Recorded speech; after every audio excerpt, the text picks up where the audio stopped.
What is this? Paper erased? Am I good? All right. Pretty. Yes, it's working. Welcome everybody to the Monday, August 5th Board of Trustees meeting. Let's please rise for the Pledge of Allegiance. I pledge allegiance to the flag of the United States of America and to the republic for which it stands, one nation, under God, indivisible, with liberty and justice for all. We are going to start with our public hearings. We have 3 public hearings on the agenda tonight. Can I have a motion from someone to open up the public hearing portion of the Board of Trustees meeting? No. What? No, we're going right into, because we didn't get. That was Mr. Lewandowski. Seconded by? Oh, they go back. I'll second. Seconded by Trustee Smith. All in favor? Aye. Our first public hearing is a site plan review application of Lamani Restaurant. And I'm going to have Mr. Blinkhoff brief us on this quickly. Sure. This is actually an application for site plan before the Board of Trustees, but there's a secondary application that's also pending, which deals with a variance being sought for parking. That will be before the Board of Zoning Appeals, not this month, but presumably in September. The thought tonight would be that Ms. Curto and other representatives, October, and vote will be in October, will present their application. The site plan involves the maintenance of an additional dining space that had been denied by the building inspector. The board has before it tonight a series of documents that they will be reviewing, including the traffic study, as well as the proposed design and maintained. My suggestion, and I made the applicant's counsel aware of this, is that the hearing could be open tonight, but I would suggest that it not be closed, rather continue at the end to allow for the Board of Zoning Appeals to review this, and then upon their decision being rendered for this matter to return before the Board of Trustees. That seems to be the most efficient use of both boards' time.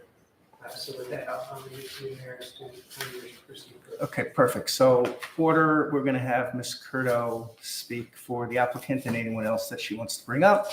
Board of Trustees will ask questions and then questions from the residents if there are any. The floor is yours, Ms. Curto. Okay. Good evening, Mayor, members of the board. My name is Andrea Sakalis-Curto. I'm with the firm of Porcelli Deegan Toronto at offices at 333 Earl Ovenson Boulevard, Uniondale, New York. I'm here on behalf of 1043 North Boulevard Realty LLC, Lamani Restaurant. With me today is Jamie Gold, he's one of the managers for the restaurant. Robert Peterson, the applicant's architect with Core Group Architects, and Wayne Muller, traffic engineer with R&M Engineering. I do have an exhibit packet that I'd like to submit to the applicant's exhibit A.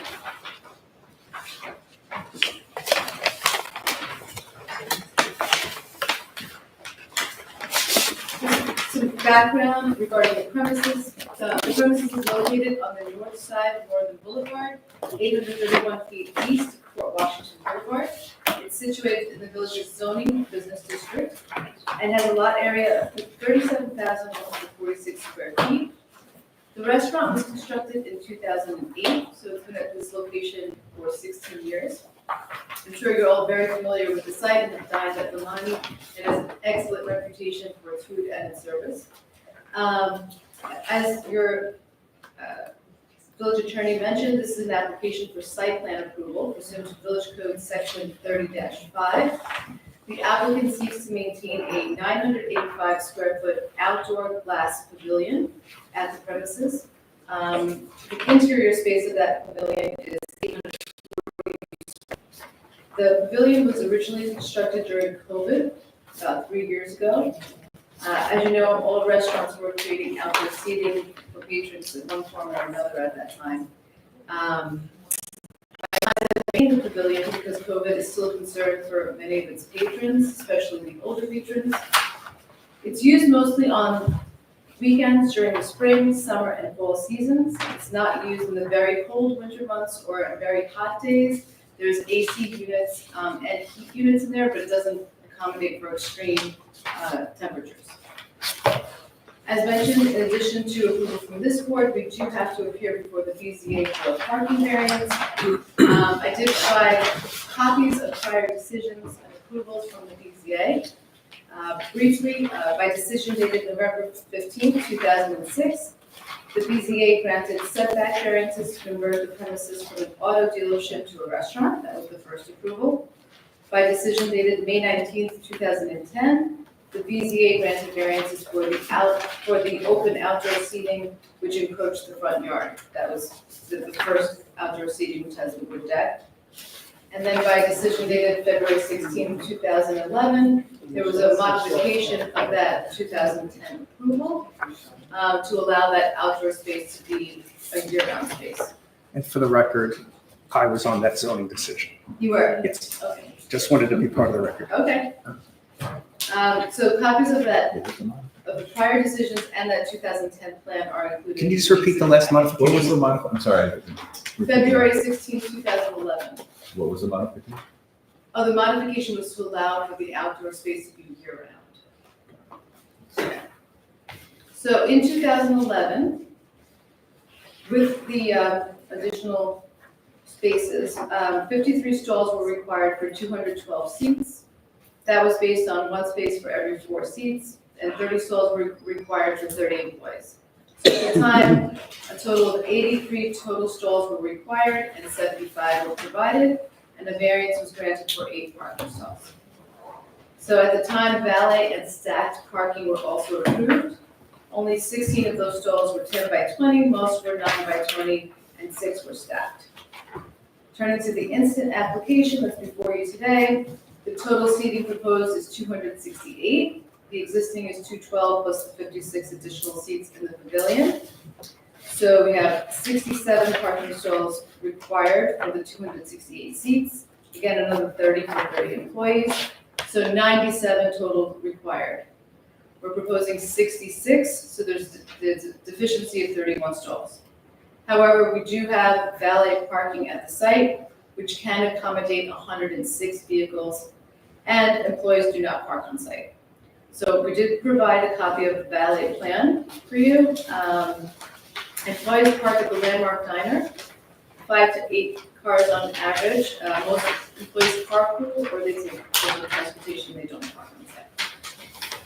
With respect to site plan considerations, the only change to the site is that the 3 handicap stalls were relocated onto the easterly side of the premises. So when you first come in on the right, there are 9 less striped stalls. 6 of the stalls were removed because of the pavilion.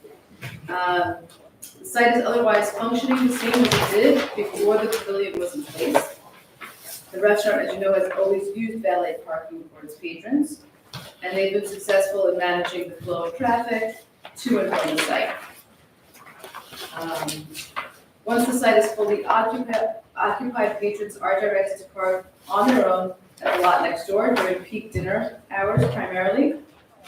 And again, given that this is an existing condition, we were able to study impacts on traffic and parking. Arm and Engineering did do a parking and traffic study, and they found that there's sufficient on-site parking and off-street parking to accommodate the parking demand for the restaurant and the existing outdoor pavilion.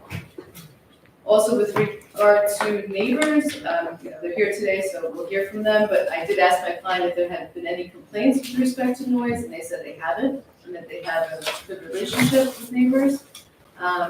Also, as you know, their dumpster is not near that back rear where the neighbors are, it's against the building. So there's a nuisance there with respect to smells coming from the restaurant. That's all I have. I would like Wayne Muller to come up and just discuss his findings. Does anyone on the board have a question for Mr. Curto first? We can come back to it if necessary. Okay, thank you. Good evening. For the record, my name is Wayne Muller with the firm of Robinson & Muller Engineering. Our offices are at 50 Elm Street, Huntington, New York. As Curto indicated, we did prepare a parking assessment of the project, and that's dated August 1st, 2024. I believe that was previously submitted to the village and contained as part of the packet that was handed in earlier this evening. As indicated in our report, and as described by Ms. Curto, it's proposed to legalize the outside pavilion, which contains seating for the existing Omani restaurant. We are seeking a parking variance for 31 spaces. In order to ascertain the level of activity that exists at the Omani restaurant, we performed observations on a Friday, June 7th, and Saturday, June 8th, during the lunchtime frame, 12 o'clock to 4 o'clock, and then during the dinner period from 5 o'clock to 11 p.m. And that information is summarized in the tables that are appended to our report. What we also provided was a figure, an aerial photograph actually, that showed the specific areas in which we collected the parking observation data, both on-site and the adjacent office building to the east. And then we also looked at the on-street spots, but the level of legal on-street spaces in this area is pretty minimal. Along the site frontage, parking is prohibited along 25A in that area. Right, so I'm gonna ask you a question quickly. You note that there's 25 legal parking spaces along Northern Boulevard. Where? I just drove now and I took pictures of all the signs. It's either 15-minute parking or mostly no parking. And people park there anyway. Right. But where are these 25 spots? If you look at the second exhibit appended to my report, exhibit EX2. Yeah. That's the parking regulation exhibit, and what we show is the areas where we physically measured the parking spaces. So you can see the areas in red indicate no parking, stopping, or standing at any time. Right. And you're right, the bulk of the segment of Northern Boulevard in the vicinity of the project site is red. Okay. Are you including of any of those 25 spots across the street? Correct. Outside the village? Because that's not on Flower. That's correct. Okay. That's absolutely correct. So then you can see in the areas that are yellow, 15-minute parking except Sundays and holidays. It's on the south side. You've got a very brief segment of permitted parking on the north side of the road, just to the east of the site. That's 15-minute parking. And then further down to the east, there's an area that has 1 hour parking, 8 a.m. to 5 p.m. And there's a small segment that's unregulated, meaning there are no restrictions. Right. And then on the south side, along the big office building there at the corner, it's all restricted parking. It is. Okay. Jay, we clearly identified the areas. You do have Wayne on here, one section where you have yellow, that actually is a driveway to the car dealership. You can approach. Frank will show you. Yeah, I circled it. The 1 hour parking. Yeah, this 1 hour parking right here by the McLaren dealer. This yellow piece here is actually their parking, the entrance to their parking lot. Okay. I mean, you're not talking about a lot of cars. A couple of cars. I mean, I doubt the number 25, but if you say it's 25, it's 25. That's what we measured in the field. Right, I put my calculations. So then, based on our observations, we broke it down on page 2 of our report to the peak times that we observed. So during the midday period on Friday, June 2nd, that's June 7th, 2024, on site there were 44 vehicles parked, 62 vacant spaces for a 42% occupancy. In the adjacent property next door, where the office building was still functioning, there were 35 cars parked there, 17 vacant spaces, for a total of 79 parking. But again, on site, the parking was fully contained on Friday during the lunchtime. Friday evening, we saw 77 vehicles parked on site at 8:30, 29 vacant, 3 vehicles parked in the adjacent office building. That Friday happened to not be that busy at the restaurant, so there was plenty of spaces. But Saturday, the activity picked up a lot more. During the midday period on Saturday, June 8th, there were 96 vehicles parked on site, 11 in the adjacent office building, for a total of 107 associated with the Omani restaurant. On those 2 days that you observed, was the pavilion being used? To the best of my knowledge, yes. The entire restaurant was being used, including the pavilion? yes. Okay. Then you can see on Saturday night, the activity was a little bit greater. At 9 o'clock, you had 100 vehicles parked on site, 5 in the adjacent lot for a total of 105. If you look at the same time periods on the street, there were a few cars that parked to the west of the subject property in the areas where you're not supposed to be parking on Northern Boulevard. So essentially, our studies have determined that the parking pretty much is contained on the property through the use of the valet service, where the valet is indicated when the lot tends to fill up. Patrons do park in that parking area to the east in the office building that's closed during those timeframes. As part of our study, we observed the actual quantity of traffic coming in and out of the project site during the various different timeframes, which I just discussed. And you can see that the level of activity is relatively minor during the peak times. Peak time is on Saturday evening between 8 and 9 p.m. There are a total of 62 trips, 32 entering and 30 exiting. I compared those numbers to what we would anticipate to be generated by industry standard statistics in the form of the Institute of Transportation Engineers Traffic Engineering Manual. And what that is, that's a publication that allows traffic engineers and other people to estimate the quantity of traffic generated by specific land uses. And what we found was that this site is comparable to industry standards, probably more on the low side for a quality restaurant.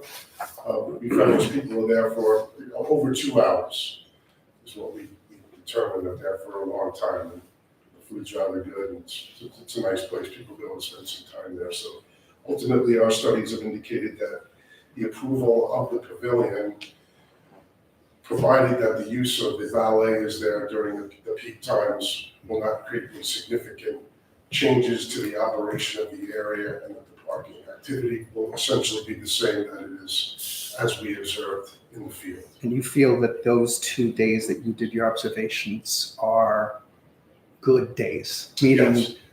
school's in session, people aren't on vacation, it wasn't a holiday, or things that can negatively affect the count. So you feel those 2 days are good study days? That's correct. Okay. And the weather was nice on both days. So, But not too hot, because then they can't eat in the pavilion. well, yes, but it wasn't See, too I'm hot. listening, Andrew. It wasn't like it was over the weekend. Okay. Oppressive. And again, the use of the street parking, it's the assumption that other businesses and maybe new future businesses would not be using those spots as well. True, they shouldn't be, yeah, especially those red areas. But we did observe a handful of people that parked there. Because as we know, the building next to the diner will eventually be redeveloped, which could adversely affect parking in that general area. But it may not, It may not. right? Exactly. So, Any questions from the trustees on the traffic study? So, is it fair to say then that the 30 employees, is it 30 employees, not 30 cars, 30 employees, all adhere to the parking behind the landmark or wherever that is in that, yes, in that, I think it's been my experience with these types of uses that not all the employees drive. Many of them carpool, get dropped off, Uber, take public transportation, and then it's usually the management that usually drives and parks off to maybe the chef, the sous chef, that kind of thing. and then, you know, I would suspect, and even having been to Lamani, if you're going to Lamani, you're probably not parking on Northern Boulevard yourself.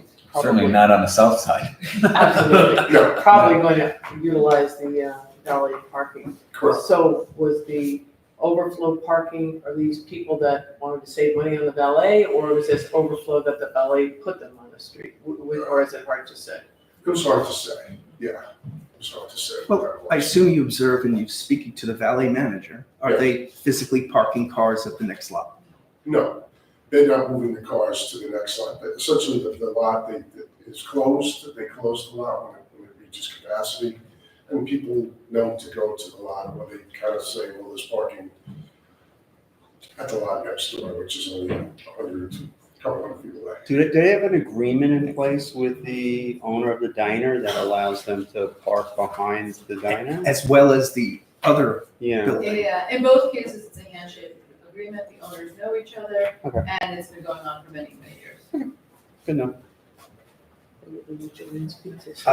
That might not be good enough for me. That's something, I'll bring it up now. Our building superintendent couldn't be here. He's out of town.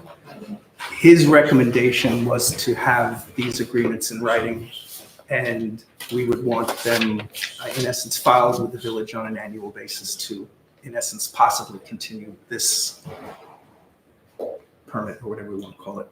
Because we know of other nearby restaurants that they occasionally, the gentleman's agreement becomes ungentlemanly, and then all of a sudden, restaurant A can't park at a car shop nearby, and then it's all hell with cars parking everywhere. So I know some of the businessmen on North Boulevard. I understand sometimes there's some disagreements. So I think this board would probably want things that are in writing so we can ensure, if this is granted, not this hearing, but at a subsequent one, that we can ensure that there will be other available spots elsewhere. Because what if the guy next door says, you know what, we're done with you? And now where are those cars going to be? I mean, to some extent, it's self-regulating, right? I mean, if there's no parking, you're gonna have less people coming to the restaurant. We'll do our best to get a license. But that might be something that comes, I'm not speaking for the zoning board, but that might be something that possibly could come up with the zoning board, because you're asking for a very large variance in the number of spots. And I don't know what they're going to say or not say. Understood. I do agree with Ms. Colonel that it is self-policing. It would be different if the areas on Northern Boulevard were unrestricted. I don't think a lot of people would want to risk it. I don't know how much the tickets are, but I know I wouldn't park there. I'd just go somewhere else. So. Okay. I have a question. So while you were conducting your studies on those 2 evenings, did you make any observations on the backup of the flow into the parking lot onto Northern Boulevard? We didn't see any significant backups. It did occur once or twice, a couple of cars were waiting to get in the parking lot, but nothing substantial. The only time I've noticed that is like on a Sunday when there's maybe a christening or everybody comes at the same time. So that's the only times I've ever seen any kind of backup, and it's usually a weekend during the day. So. I've noticed it other times. Oh, have you? That's why I'm curious if it was a prevalent problem during what would be considered peak period. And if there needs to be, that needs to be addressed as part of this. I think that situation would exist whether or not this was approved or not. Because they're using valet sometimes, and they do employ enough valet parkers to move the cars around. It's not like where they've only got 1 or 2, or they staff it up pretty substantially in order to ensure or minimize the amount of times that would occur to the best of their ability. Right, because your valet parking exhibit, it's very, very tight with the cars. Yes. And my guess is if someone's car is in the back, in order to get that car, that's going to mean possibly moving 10 other vehicles, But I think which could then cause the cars coming in to be backing up. But that's for you to, I guess, address with us. I think that the valet park, the individuals that they have at the site have been there for some time, so they kind of have their own system as to how they move the cars in and around. Because again, this isn't like an extremely high turnover restaurant. People are coming in, they're there for a half an hour. You're going to go there, you're going to be there for over 2 hours. Mm-hmm. So they have the ability to kind of move the cars around systematically rather than having to be all helter-skelter. Yeah. If it was a real high turnover restaurant, I think it would be a much different situation. Right. Yeah. Okay. Any other questions for the traffic engineer? I just want to be certain, this essentially temporary outdoor structure was in place on June 7th and June 8th? Yep. So it was though the conditions would not change if we adopted all this stuff, is that right? That's correct. For the record, it's not temporary. Well, It's permanent, built without a permit, correct? That's correct. okay, There was a temporary tent that was allowed during COVID by the village. Lamani did remove it and built this structure without any. So this is a maintain. okay. Maintain and legalize, because there are some issues that need to be addressed with where it's placed. How long has it been operating with this? Since COVID, About 3 years.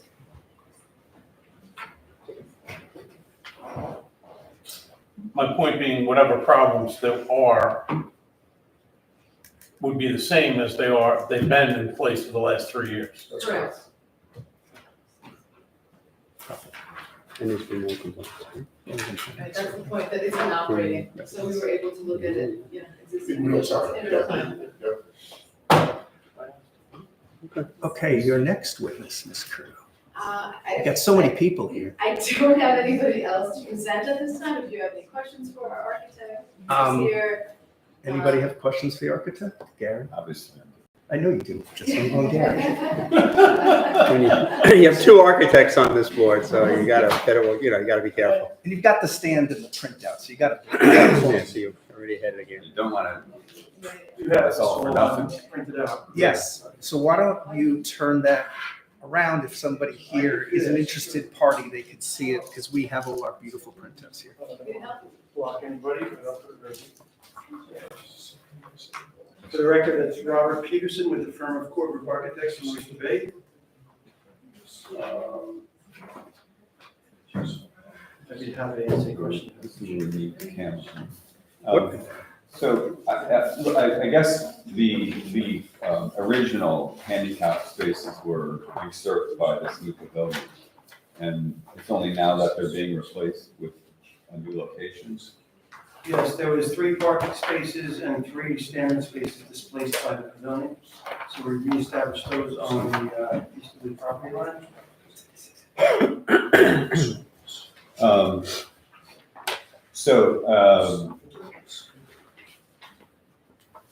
I was curious as to if the location of those spots could be farther north without negatively impacting your parking count, so that they would be more across from the main entrance of the restaurant. I think that would be better, an improvement in terms of compliance to ADA. Also, I think I would suggest that maybe there's some decorative or something on about the pavement of the roadway that bisects the travel between those spaces and the entrance to the restaurant. I don't think that's a reasonable request. We do have a valley manager here. We did speak about how it works when somebody in a handicap sticker comes in. Right. I think they sort of prefer to just pull up and then. If it's valeted all the time, but I don't know if that is. It is, It's always. it is. It's always valid. And some people refuse valet. There are, I know people like You that. said people with the sexy cars. No, yeah. there's a rare exception, but he said for the most part. I do. Most of the time. I like ballet. That's all I had. Gary, I'm shocked. Well, you know. Frank, question? I was just gonna ask what font to use on the drawings. That's No, this No, one, this hearing is being kept open. not the Norman Glove. Yeah, this up here. That's This. Optima. Yeah, it looks Something nice. like that. It's a nice presentation. No, I'm good. I'm fine. I mean, Gary's point of the ADA spots, I'm an architect, Gary's an architect. I generally don't like to put an ADA parking spot right at a driveway. I usually like to push it back a little bit, a couple of spots back. Only because people sometimes that have physical restrictions have trouble, maneuvering the car and having them right in the driveway is sometimes, so maybe just shift it up a couple of spots. Yeah, we have the access aisles. You really have to go like one spot because then you'll be right at the Okay. entrance. So Thank you. So I will now open this up for any residents who have any questions.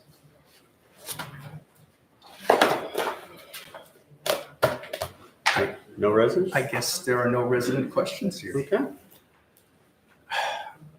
What should we do next to proceed, Jeff? So unless, I guess we turn back to Mr. unless there's anything else that you wish to present, I suggest that the matter be held open and continue.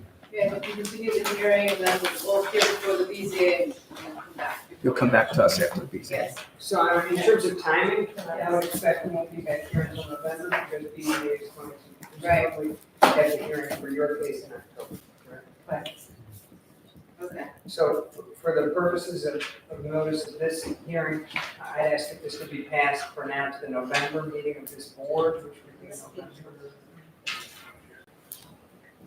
I should have had the date, I'm sorry. Let's see if I could beat you to it. Day before election day. November 4th November 4. at 7 PM, Ms. Curto, 7 I PM. won't be as early. Yeah, we're moving our meetings to 7. so Yes, I I- guess- I was here. Andrea and I had Just for you, conversation. just for you. Just for you, so Thank you you so can be here much. on I do time. appreciate that. Don't come at 6:30, you can come at 7. That'll work. All right, do I need to make a motion to Is there a hold it? motion then to continue this and hold the hearing open to November 4? I will make that motion. One second. All in favor? Hi, Thank you very much, everybody, for nice seeing you guys. Thank you. Yeah, it's not optimal. I know. It looks cool. So you see the first set of drawings? Norman got it. It is, I remember you did this. I didn't know that. He just did the parking, he didn't do it. Right. He couldn't have done it. No, there's no way Norman could do it. All right, our next public hearing is proposed local law 4, which we introduced a while ago. We had another public hearing on this last month. It is to change the definition of our tennis and courts, sports courts, and it's to just add to our definition of other courts. This chapter shall include all other types of courts, including but not limited to sports courts, basketball courts, pickleball courts, and the like. Previously, it was tennis only. Are there any questions from the trustees? Any questions from the public? That being said, I know what Jeff's going to say next. I want to make a motion to approve local law 4, but Jeff's going to make me say the secret stuff. So with respect to that, I would suggest that if the board is moving forward on local law 4, that there also be a determination for the purposes of secret, that this is a type 2 determination having no significant impact on the environment. So I will make both of those motions. If I have a second, I'll second. all in favor? Aye. Let the record show that it was a unanimous vote. Thank you very much. The next local law 5, is one of our favorite ones. Adding to our prohibited noise local law. And the basic gist of this law was to allow our residents to have quiet enjoyment of their homes on the weekend. And we were going to prohibit noisy constructions on Saturdays so that people can have a quiet Saturday and a Sunday. Internal work will be allowed on homes as long as it's not dealing with loud compressors or generators or anything else that's going to add noise to our residents' nice and quiet life. If I may, the changes that I made were consistent with what the board directed from last time. I combined the heavy equipment description in the code within this so that there wouldn't be any confusion. And in terms of the interior work, the board wanted to be sure that if there's interior construction that's permitted at all, has to be taking place inside the subject structure. So that there can't be somebody outside, for example, cutting drywall outside and then bring it inside. Everything has to be done inside the premises, inside the structure. Okay. Any questions from the board? Did we talk about, I just don't remember, what's done in Muncie Park? Is this consistent with what they do? And Plandome Village, do we have any information about what the other towns do? I don't remember. I don't remember that. I know East Hills is pretty much quiet on the weekend. things as well. So like if somebody wants to lay down concrete for a patio, for instance, right, they can't bring a concrete truck in on a Saturday. That would be pretty noisy, yes. But they could have the mason there, I guess. Well, they can have a mason as long as they are Yeah. As long as they are- Mechanical compacting or. tilling the grout by hand and not bringing in one of those heavy duty I was axes. I don't know, I just would be curious if we're in, Most of the incorporated villages have this. on Saturdays and Sundays, Yes. okay. We're just catching up. And then, you know, we got feedback from quite a lot of people, including Deputy Mayor Janice, that this is a pretty big issue in our village. Do I have any questions from the public? So many questions. That being said, Jeff's gonna Yeah, have Muncie to. Park now. Just so it's gonna be up to, how are we going to make sure the contractors know this information? Is this gonna start probably after this year, this construction? Only gonna be new projects. So letting, just for that reason, new projects. with, So it let should be on the people- building permit that states Yes. that no construction is allowed on the weekends. And the reason we're going to only do with new is if someone has a current project, they probably have certain timelines set for 6 days of work. No, you can't. And it'll make be it too retroactive, upsetting yeah. in the middle, Yeah. so. The other thing is, I think we need to get the word out to the residents, because I had a situation this weekend where they were doing gardening on Sunday. And I spoke to them, and the homeowner came out, and he said, I didn't know you can't do gardening on Sundays. So it's like, you know, I know it's. Sunday has only been the code for maybe 15, 20 years, so. So, I don't but, know you know, if people someone move did in, that. again, it's a problem that we have where when you move into the village, Right. there isn't like a handbook that people get. Well, there is, Well, but no one reads it. but it exists. I crafted a very It should very be, it long- should be part of the closing when someone I closes their guess, house. but I made You have to a, make a TikTok of it.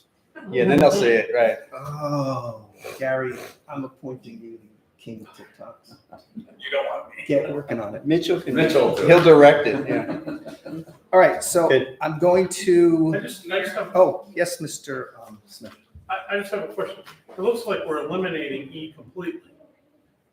Because I folded that into F. I get that, but just for purposes of the vote tonight, F is gonna become E, right? We're not gonna leave a blank.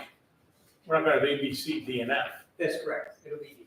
Okay. My apologies. Yeah. No, that's cool. I just, May I just, I did check the Muncie Park code. Can I just read you what they have? Mhm.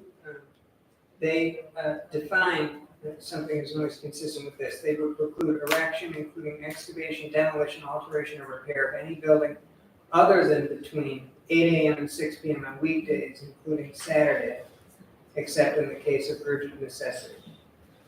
So the way this reads, it would have to be on a weekday, No, that reads that. including, but they do allow Saturday work, But it says here, if you go to their website, maybe I read it wrong. It says unless it's been changed. E-code, hang on a second. Are you looking at E-code? Yes, Oh, so maybe. Yeah, you're right. So the way it sounds is you can do Saturday. You can do Saturday. in Muncie Park. Yeah. Um, But I I mean, did check it's- some other villages, just so you're aware, so Sands Point is consistent with this. Yeah. I did not check, you mentioned Plainville there, I don't think I put there. But, you know, I think it really doesn't matter what the other villages do, in the sense that, you know, our residents are coming to us saying, Right. you know, it's, Exactly. you know, I'm trying to sit by my pool, I get 2 days a week off, the summer's only 8 weeks, and I gotta listen to, you know, this pneumatic hammer next to me as the framers are putting a roof on. I mean, Makes sense. unless there are residents that feel strongly about doing work on Saturday, it will take longer to finish a project. That's gonna be one of the, But that's the implications here. It's usually by builders, not by residents. It's just true. Exactly, it's affecting the people who actually are living here.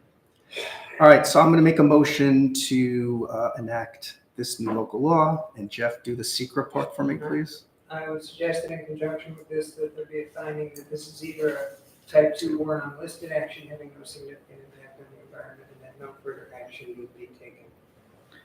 All right, I'll make a motion for both of those, seconded by, can it be clear that section 158-2 is gonna be re-lettered appropriately? Yes. Because I just looked at the code and there's an FGHIJ and they're all gonna be, Yes. okay. I would rework the letters. Thank you. Hey, Jay, you a lawyer?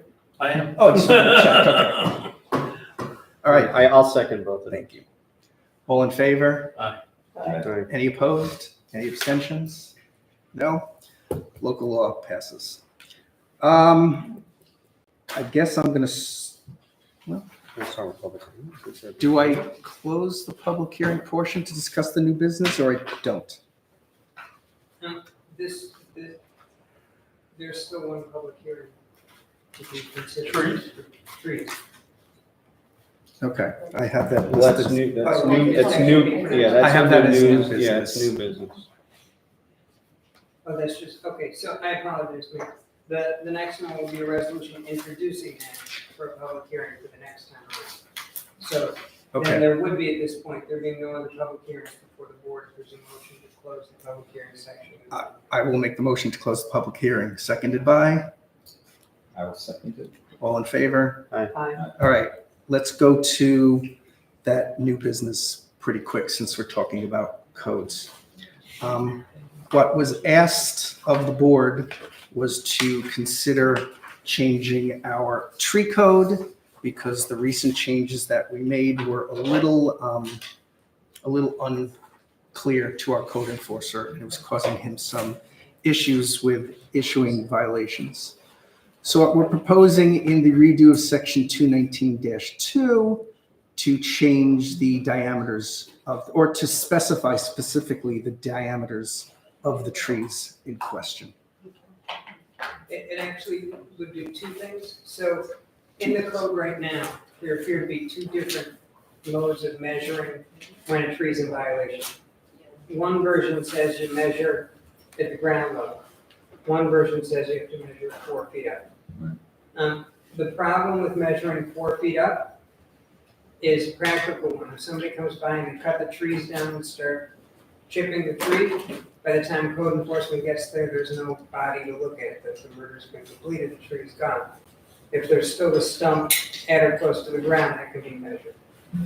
That's the only reason. Additionally, some trees have multiple trunks, and I know it was causing issues because which trunk you're measuring, you adding up all the trunks at the split. So that's also why we want to I change mean, this. 4 foot is generally the way it's done. Yes. Because as you get closer to the ground, the tree usually widens. So a tree that could be small enough when it's 4 feet is going to be too big when it gets down. So it's a tricky, and every tree is different. So you're Yes. right, they're all different. And It's a tricky so that situation. can be further discussed. I was just looking at it in terms of enforcement, Hmm. because it has been an issue that they'll get there and This there's is- just no tree to look at it. This is only an issue when someone has done something without a permit, isn't it? Correct. I mean, what's in the, remind me, I guess, what's in the law about what requires a permit for removal versus not required? Is there something on sides about that?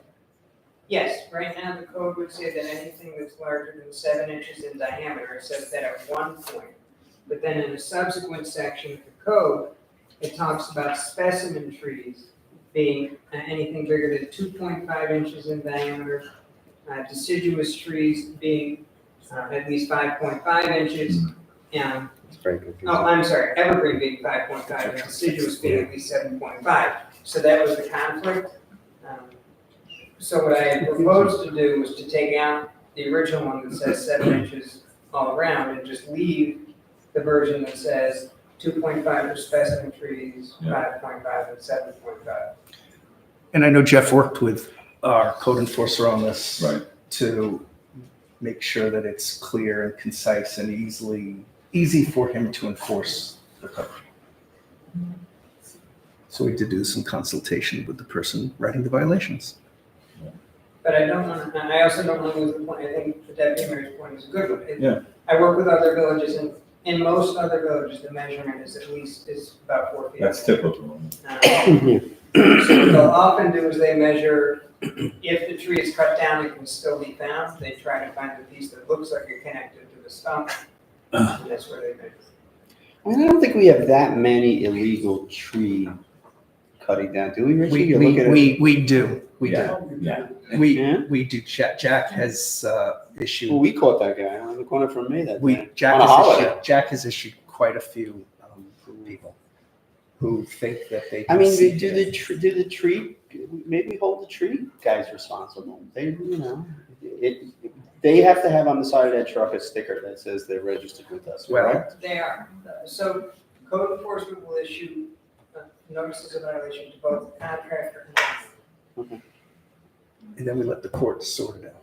But do we, when a tree removal contractor, and a lot of them that work around here, they know they're not gonna do, but when they get their yearly permit to cut trees in the village, are they made fully aware of the fact that they can't take a tree down without a permit?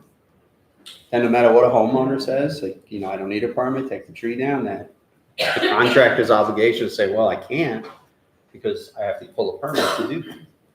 I don't know, I would imagine it is on the application somewhere, but I'll go one step farther because I had an experience this morning where my neighbor was taking down trees and I had no idea. I mean, and I kind of, I went over and had a nice chat with him about why at least you could have said something that you were going to do this work. All legal apparently, and I certainly commiserated with him as to the reasons why he chose to do the work. But I think what would be helpful, and so this doesn't fix the problem of people doing illegal work, I guess, but it does, I think, I don't know if there's a way that we can, like you get a notice on anything else that a neighbor does to affect your enjoyment of your property. Is there a mechanism that we could put in place for tree removal as well? Why don't we address that separately? I agree. I agree. That's a whole other. Okay. You're going down a very The slippery wound is slope. open still, so. Yes, I understand. As far as the calipers on the trees, we've probably consulted with Ann, I believe. Yes, of course. And did she give us any guidance on the appropriate size of caliper? I did not speak to her about that. But I believe Jack spoke with Ann. Do we still have Rich Gibney working for us? No. He's not working. As need be.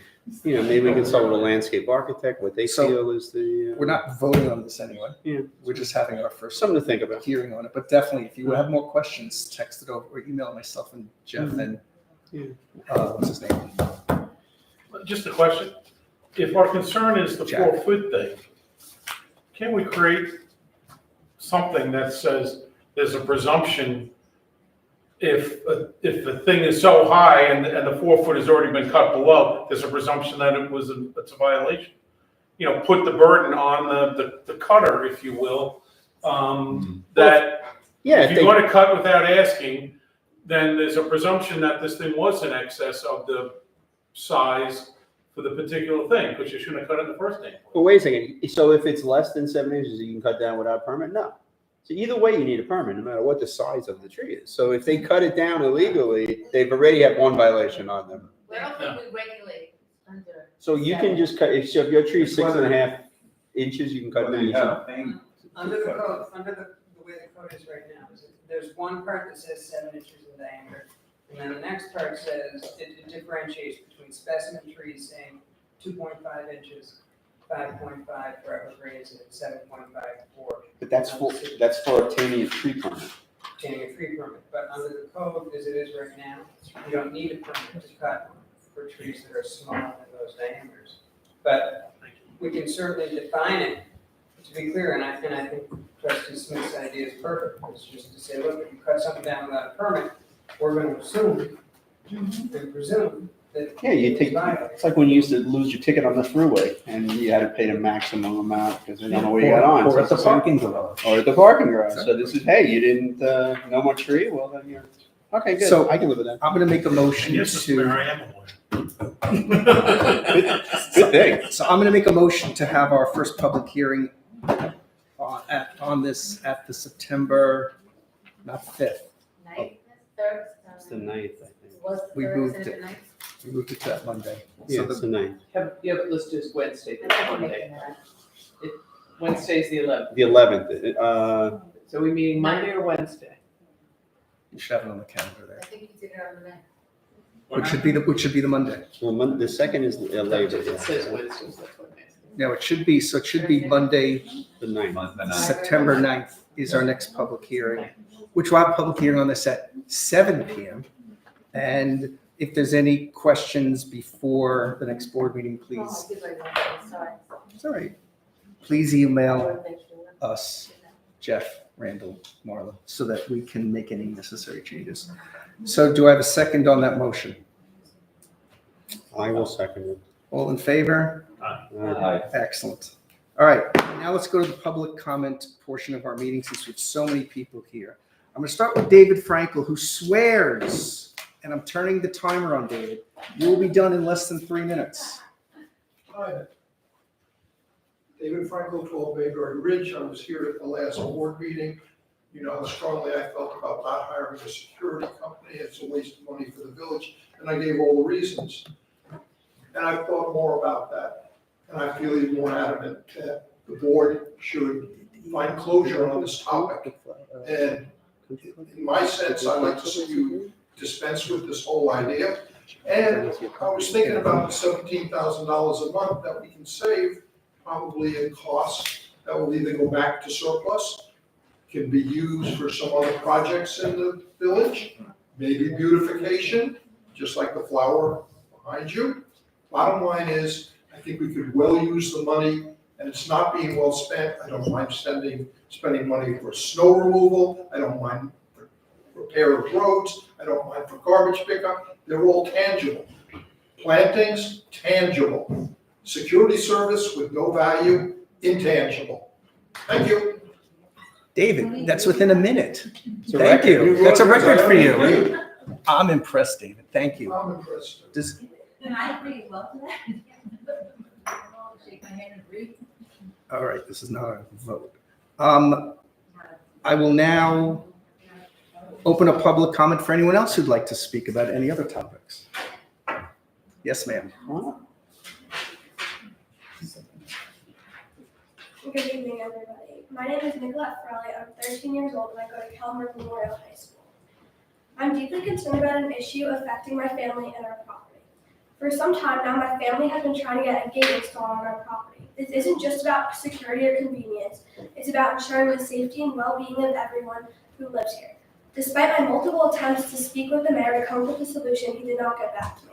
My first letter was sent on June 10th, and he responded saying he would get back to me shortly. Then on June 24th, I sent him a second follow-up letter, and he didn't respond. Lastly, I sent him a letter on July 3rd, and he has not answered. I understand there are many important issues to address, but this matter is crucial for us. Having a gate would provide us with a sense of security and protect our home from potential dangers. It is a simple request, but one that will have a significant impact on our daily lives. I'm here today not just to ask for a gate, but to ask for a voice in our community's decision. I believe that everybody, regardless of age, deserves to have their concerns heard and addressed. I'm hopeful that by bringing this issue to light here, we can get the attention it deserves. I urge you all to help us in our efforts. Let's work together to ensure that everyone's needs are taken seriously and that we can make our community safer and a more supportive place for all. Thank you. Thank you. Any other public comment?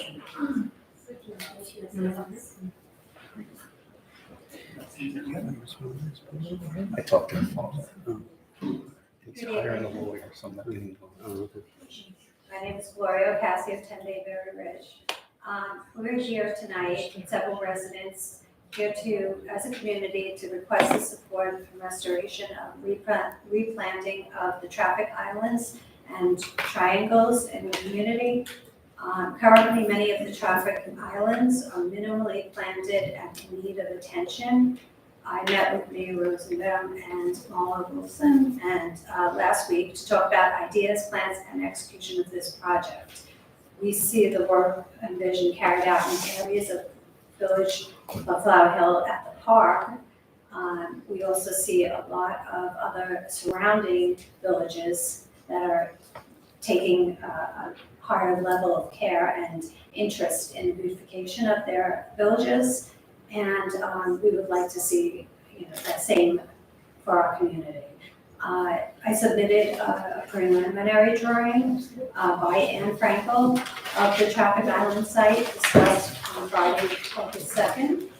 And we're looking for Where? money to be budgeted. Which one are you talking about? So specifically, we're talking about the entrance to the Rolling Woods community of Flower Hill, which is, Shut up, Paul, what you doing?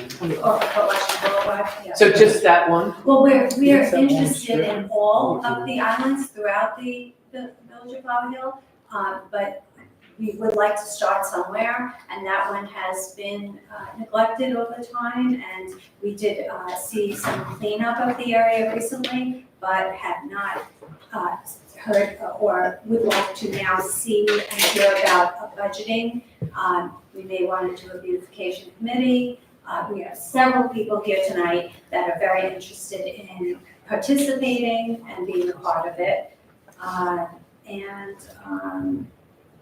We have a shared interest with, to make this the village of Flower Hill. I think we are the community of trees, and there's so many taglines, yet we really have not seen that put in motion most recently I would say, over the last several years.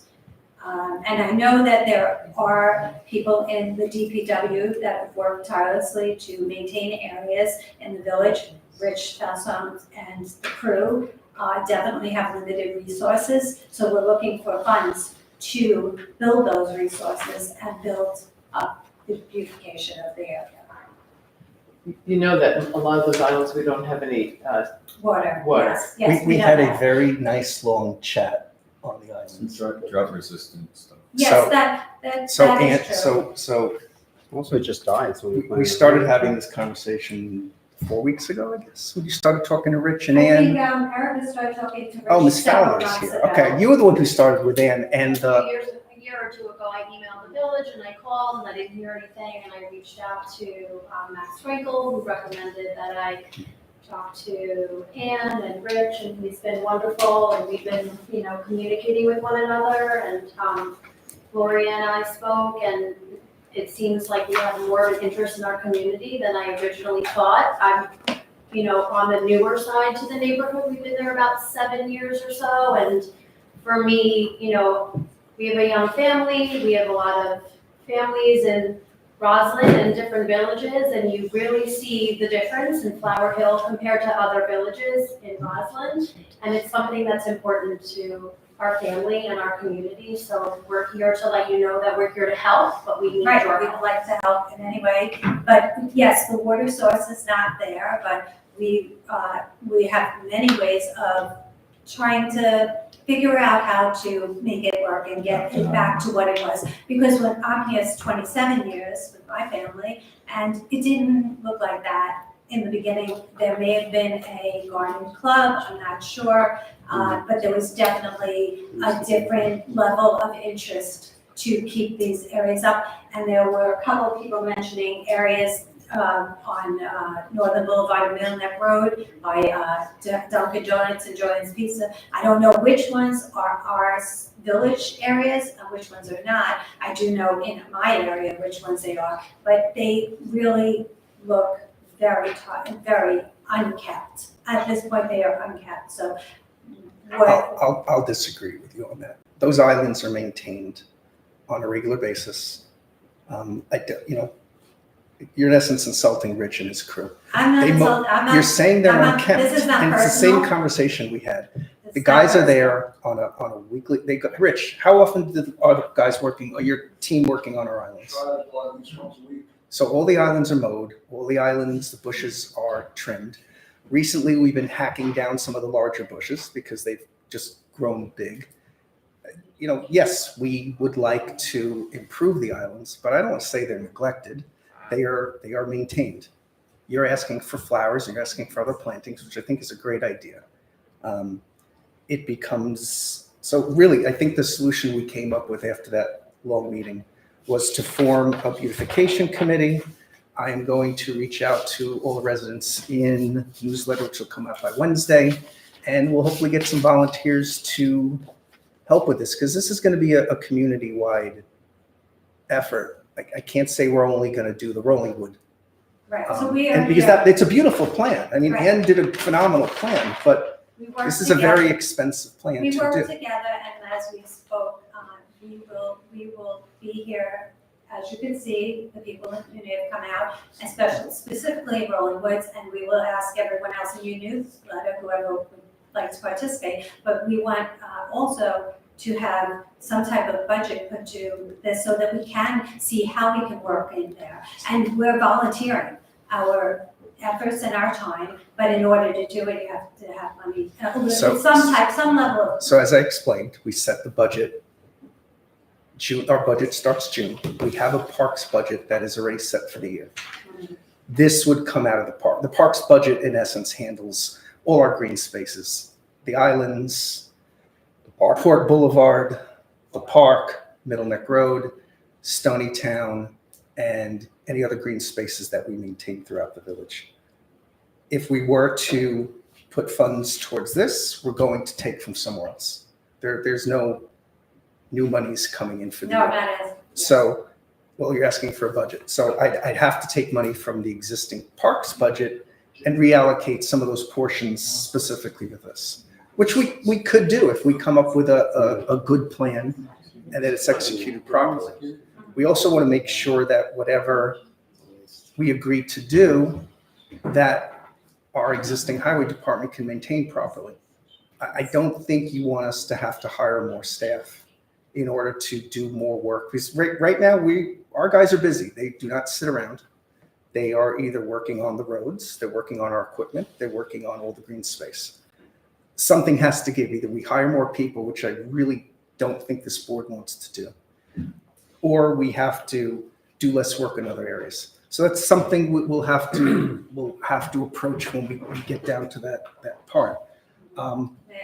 I'll commit to doing the beautification committee. We'll search for members. I hope we get members from throughout the 3 portions of the village, because I don't want this just to be a Roslyn thing. It should be for all the traffic gardens. Absolutely, we're looking for it to be for throughout the village of Flower Hill. Mhm. Yes, Gloria, you were on the volunteer core committee.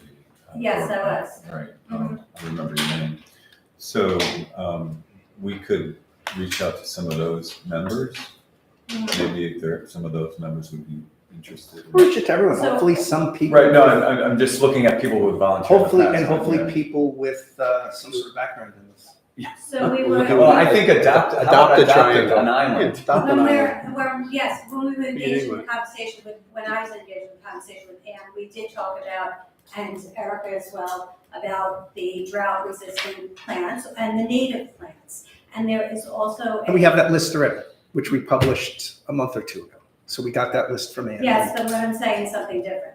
Okay. So there is an organization called Rewilding Long Mm-hmm. Island, which we may want to engage with them to see if we can get some of the some of the traffic islands within the village to be supported by them. Then there was talk about St. Francis also supporting this effort because they are a big part of our community. And so I had mentioned to you as well that it's, our area is specifically, there's cars parked for St. Francis across the street from where our entrance. Mhm. And that's, something that would entitle us, I think, to getting some of those funds, if there are funds to be given to this So project. Marla's starting to talk to them. There's no committed funds yet. Right, no But that committed, we might know make- there's no committed There's funds nothing yet. committed. But we would like to, at some point, hopefully, it sounds like they are interested in supporting something. So, Because when we did speak to them initially, they were definitely interested in the island across from the hospital, those 2 islands, Right, which because is- that's right which in would front of the be hospital. absolutely, we'd love that too. We would like to see anything and all of our village to be Right. on this plan. Okay. So would we, so how do we move forward with, getting, So- because I know we were talking about trying to get this planted in October, to start out with. So what I'm going to do is I just stated on Wednesday, I'm going to send out the mayor's newsletter and ask for people to join the beautification committee. We get enough members, I'll appoint them, and then whoever, and I'll need a trustee to volunteer to spend their time on this. So I would just say, and I'll help Gary. Gary and I were on a beautification committee of sorts. The Parks and Beautification That Committee 2 Basically, years ago. really, I would have to say, we went in circles. Yeah. And Gary, you tell me if I'm wrong, that went in circles. So I feel like, and I don't know if it wasn't because we didn't have money, but there was just no clear, well, I guess you do need a budget, right? So you Yes, have you to need a sort that budget. out, You or need if a somebody's budget. gonna volunteer, so you can put a Think committee about- together, but unless Right, unless there's. we have the other pieces. But also, it's almost like you gotta create a business plan. Yes, Right. should be happy. So, like, how much does this really cost? I think having those that kind of information would be helpful to then. That's what the inform us. committee, that's what the Right. committee can do, can price these out. I know we get wholesale pricing at various nurseries, so we're not paying retail Do we pricing for get, stuff. that's, okay, so that would be something I'd be interested in pursuing. Okay, so we'll So be. if I I can mean- get that list of, and then I can get a business, plan together for how much the project would cost, or at different levels to get it started. Who was the person that was involved at some point who did a lot of the plantings? Stella. Stella. Right. She was getting wholesale pricing. And Yeah, get- we have a contract with them, don't we, Rich? We still have a contract with that wholesaler for Yeah. plants. Yeah, we already have that. Yeah. That's done.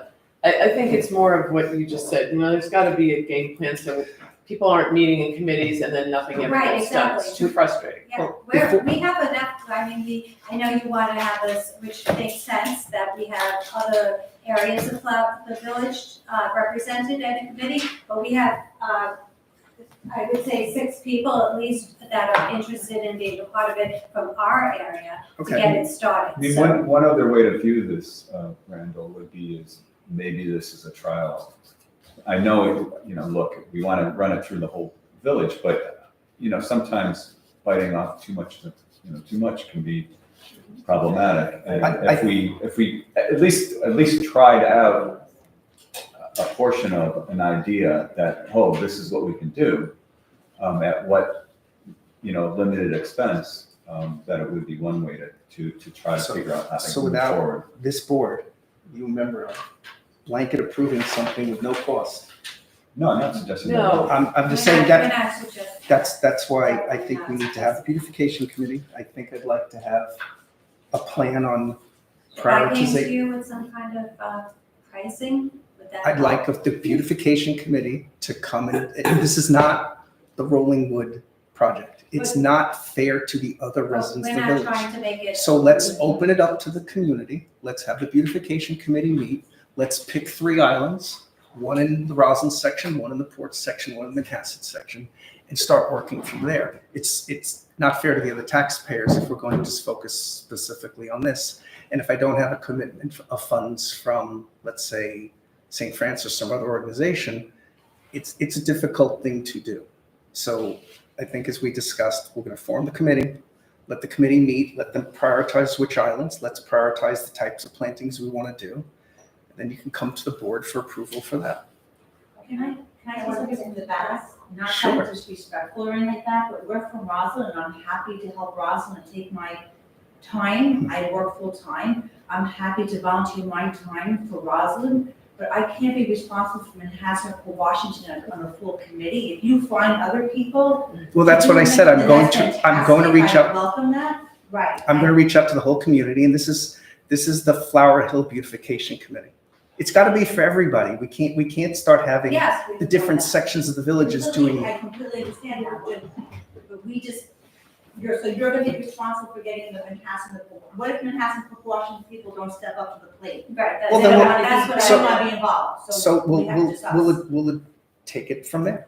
Okay, perfect. I have to open this to everybody. So It's I think- only fair. Also, Absolutely. the Flower Hill Ladies Club could also be another source. It's that Marla and I already discussed that she's going to be reaching out to them as well. So Oh, yes, okay, I didn't know that you reached out to them, but, she's yes. going to be reaching out. okay. Can I ask a question? Sure. I've been here for 30 years. What's changed? Because those islands were beautiful. That's They what had I was saying, flowers. we've been here for 27, 30 years. And they the were one different. right across from St. Francis is just completely barren. Well, because that one got run over Yeah, we just. 22 times by 15 different trucks. We just cleared. That's why we just cleared it. It's been destroyed so many times. I know exactly where you live. Gomez, right? You drive by it all the time. I drive by it all the time.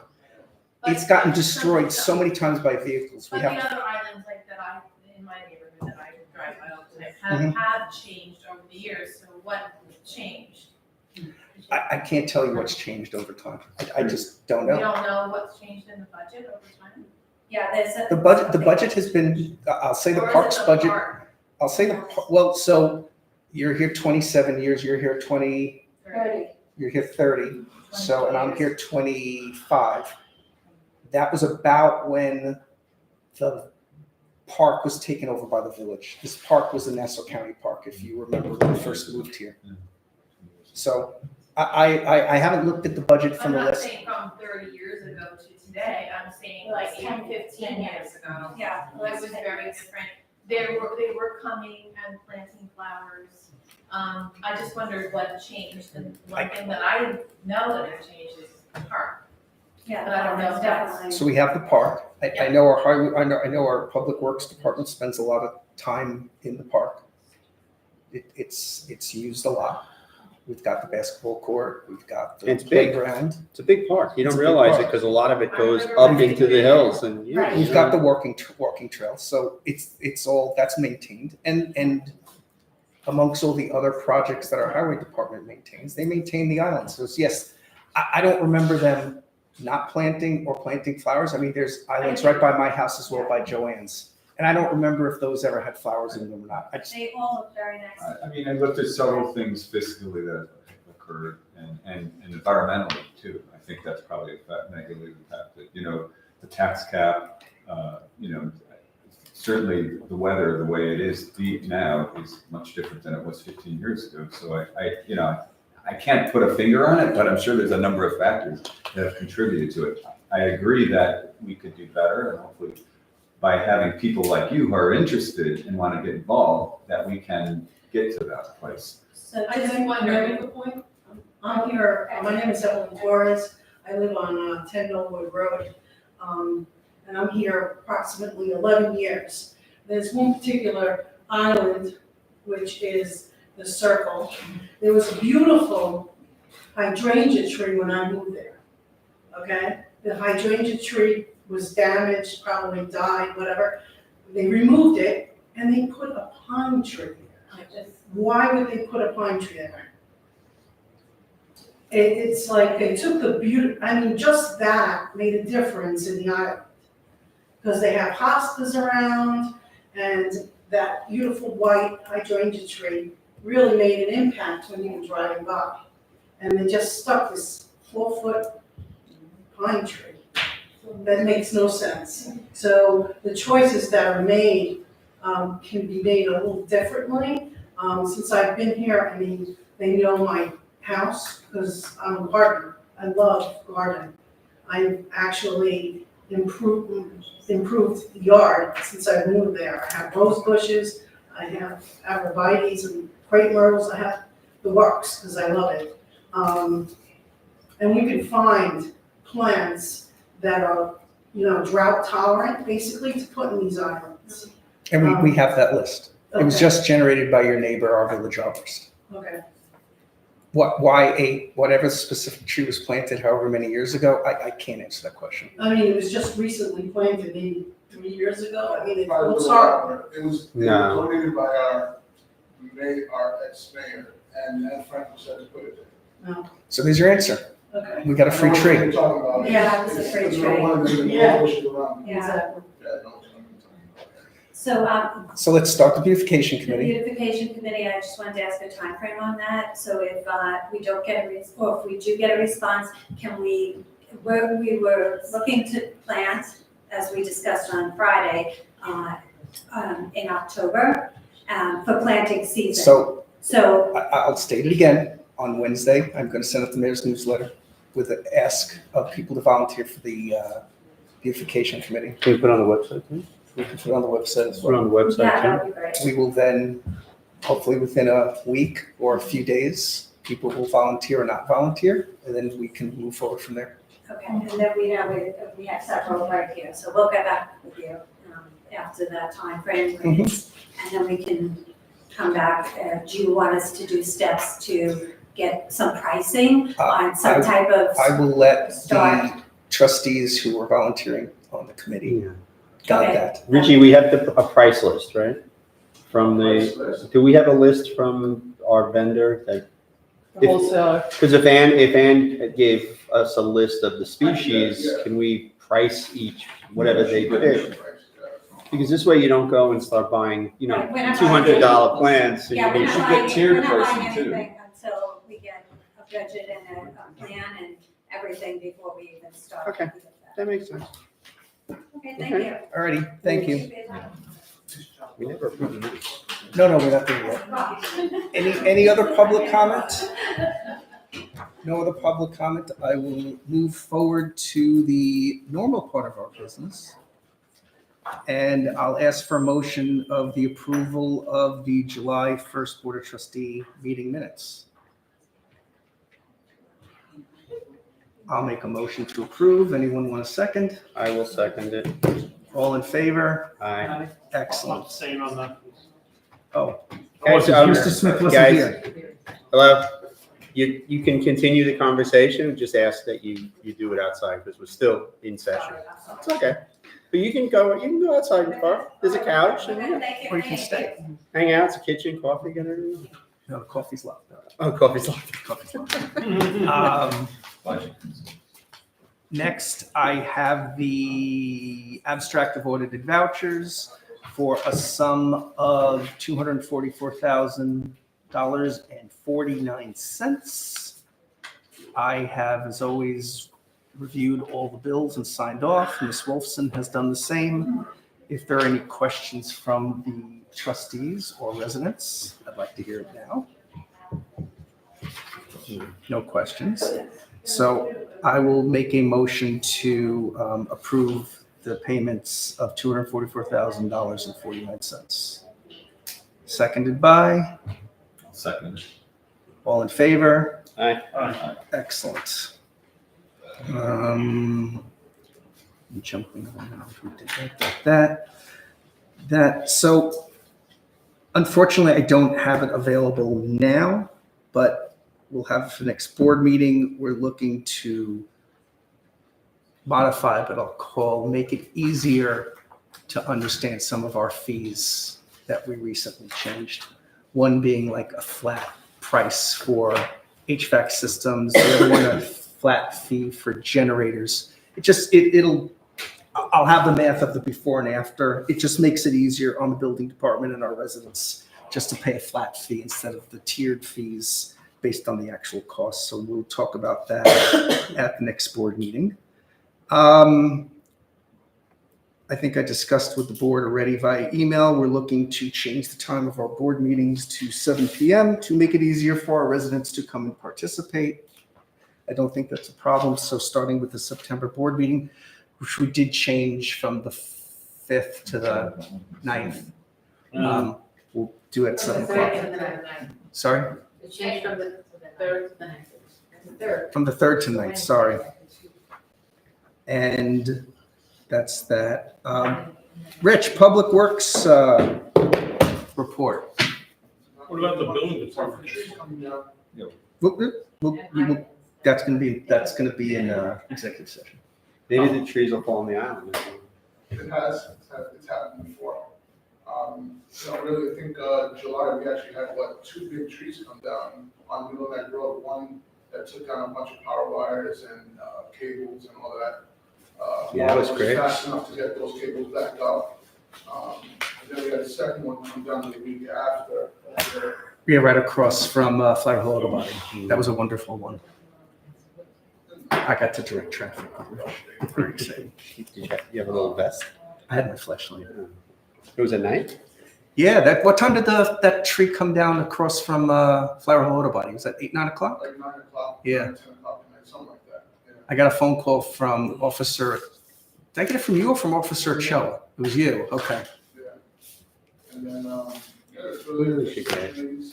She kind is of the, the excellent jackets or weather. something. Oh, yeah. No, for us, like when you have to go out, you should have something.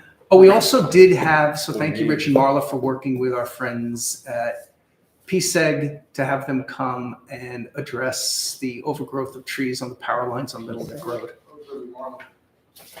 Also, thank you, Marla, and not Rich, then I will change my. Take it back. We take I'll take it I back. just came to look and see what they were topping off. She called them. Okay. So at least, you know, squeaky wheel gets the grease, so at least we asked them to address some of the overgrowth of trees, so hopefully we won't have another problem. That Rich is busily working on hot patching a couple of spots in the village that the roads need addressing. And thank you for fixing those potholes on Stony Town that needed to be addressed. Yeah. And Rich just painted a crosswalk on Stony Town by Chanticleer, because we had a Yes. request from a resident who found it'd be safer. That's where the truck was this morning. Yeah, that's what I was talking about. Yeah. What was going on Ridge Road this morning? We saw you pass through there. That was the pothole that we're fixing, that big giant square right in the middle of the road. That's us. So I know, money's an issue. I spoke to Richie about this earlier, and this has been my thing besides stop signs. My other thing for the last 9 years I've been on the board is the trucks don't have enough lights on them. So today, when they were doing the painting of the stripes, all they had on was that little thin yellow light bar on the top, which honestly, the truck's in the shade. People are whipping around. It's not worth risking any of our staff because we don't want to. I mean, we should have a lot of lights on our vehicles. Either light racks that are bigger and brighter on top of them, or lights mounted to the back of the vehicles like ambulances have. There's no law that says we can't have 15 yellow and white lights blinking. All right, we put it on Rich's list. To-do list. And the arrow should always be before the guys and not after the guys. I know. I'm just saying, they were obviously the summer, it was on the island up on West Boulevard the other day, last week. And it was the guys who summer help, and they were way in front of the arrow, which,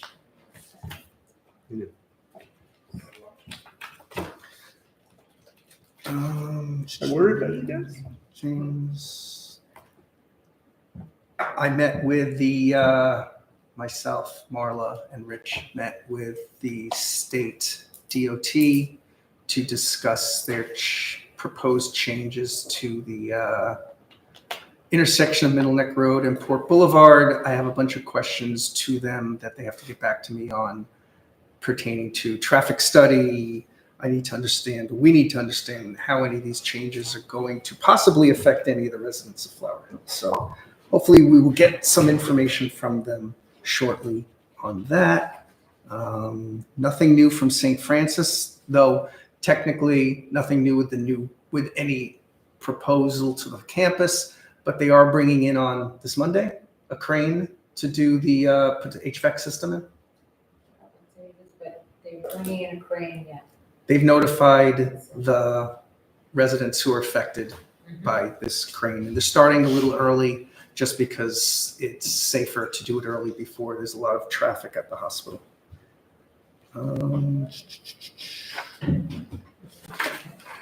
Do we have a building department report? There was no ARC. There was no ARC. Oh, that's right. This is the one there. No ARC. Attorney's report, Mr. Blanco. I circulated a brief report following the BZA hearing. There's one matter that the board went to decision on. The applicant took a lot of steps to remove. There were 6 original variances sought. They took away 4 of them, and then they also mitigated further by removing some patio space. And in doing so, the board felt that it was an appropriate grant, and they granted the request for variance. Thank you. I kind of just gave the mayor's report. Any trustee reports? No. Any other business that I haven't? Because otherwise we're going into executive session to discuss Mitchell and his old business. All right, so Sorry, I'll make it Mitchell. brief. No worries. I had a very productive meeting last Thursday with the State Historic Preservation Office regarding the cemetery. It was very productive. They are fully on board with the idea. They are very excited to work with us. So they gave me a little outline of of how the process works. Basically, the first thing we do would be I fill out the inventory survey, and then from there we go back and forth. They give us some feedback, and then we're ready to finally submit. We submit it, and from there they'll make the determination of eligibility. And they said that cemeteries like this are typically going to be determined to be eligible. And from there, what we can do is finally fill out the actual application. And the expected time frame, they say it could take anywhere from a few months, like 6 months, to up to a year, depending on the load. The meetings where they, approve or disapprove are held quarterly. And the agreement is a very reasonable time frame would be to have this all done by the 250th anniversary of the founding of the country in a couple of years. Excellent. Let's hope we don't have to wait that long. Let's hope it's sooner, because then we can start getting grants for the preservation of it once it's big land. I'm almost done with the inventory form. I'll send you the screenshots of it when I finish it, and then if you want me to make any adjustments, I can. Okay. Then if not, I'll just Great. send it right to them. I appreciate you spending all that time. Sorry I couldn't make that phone call last week. I had a conflict that day, but otherwise I would have loved to have joined you on it. Anybody have questions for Mitchell on the landmark? Just even before we get status, does that allow us to put together the documents you need to determine eligibility? Does that give us enough background information to go for grants? Well, sorry, my gosh, I can't talk today. I'm sorry. Are you talking with? Oh my gosh, I'm sorry, Gary. It's okay. Are you? Take your time. Do you mean as far as the grants are concerned after the landmark? No, I'm wondering about is if we've taken to do the work to go for to put in the application and determine eligibility with the state, does that allow us to take that information and go to someone to ask for a grant? In other words, or can we only get grant, or can we only look for grant money after we get a determination? We could look for it beforehand, but our options would be much more limited, and even for the ones where we could possibly be, we wouldn't be, in the most optimal spot. Right. I'm just looking for any money to help us maintain it. I think the whole idea from the beginning of the process was the gating factor was the state landmarking before the monies can get opened up. Okay. Yeah, it's the gating factor. All right, I'm going to make a motion to go into executive session. It looks like it's 9 p.m. again to discuss 2 contractual issues. Do I have a second? I second. All in favor? Aye.